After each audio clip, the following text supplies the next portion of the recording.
ప్రియమైన స్నేహితులారా, మీ అందరికి షలోం. ఈరోజు మనం ఒక ముఖ్యమైన ప్రశ్న గురించి మాట్లాడుకుందాం. అది ఏంటంటే ఎందుకు కొందరికి క్రైస్తవు అంటే ఇష్టం ఉండదు?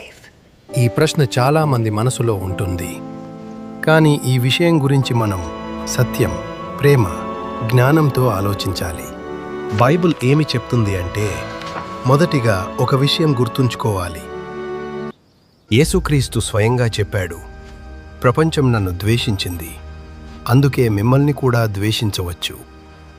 అంటే క్రైస్తవులను అందరూ ఇష్టపడతారు అనే మాట బైబిల్ ఎక్కడా చెప్పలేదు. యేసు మార్గం, సత్యం, నీతి, పాపాన్ని విడిచిపెట్టడం గురించి మాట్లాడుతుంది. కాబట్టి కొందరికి అది అసౌకర్యంగా అనిపించవచ్చు. దానికి కొన్ని కారణాలున్నాయి. కొంతమందికి క్రైస్తవ మతం గురించి సరైన సమాచారం ఉండదు. అపార్థాలు వింటారు, అదే నిజమని నమ్ముతారు. మరికొందరికి మతభేదాల వల్ల దూరం ఏర్పడుతుంది. కొన్ని సందర్భాల్లో కొందరు క్రైస్తవులు యేసు బోధించినట్టు జీవించకపోతే ఇతరులకు తప్పు అభిప్రాయం ఏర్పడుతుంది. కాని యేసు మనకు నేర్పింది ఒకటే, ప్రేమ. మనను ద్వేషించే వారిని ప్రేమించాలి. మన జీవితంతో ప్రేమ, శాంతి చూపించాలి. అప్పుడు ప్రజలు క్రీస్తు ప్రేమను చూస్తారు.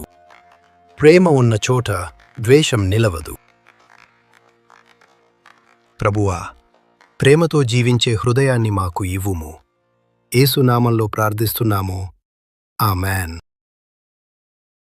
ఇలాంటి మరెన్నో వీడియోస్ కోసం మన ఛానల్కి సపోర్ట్ చేయండి ప్లీజ్.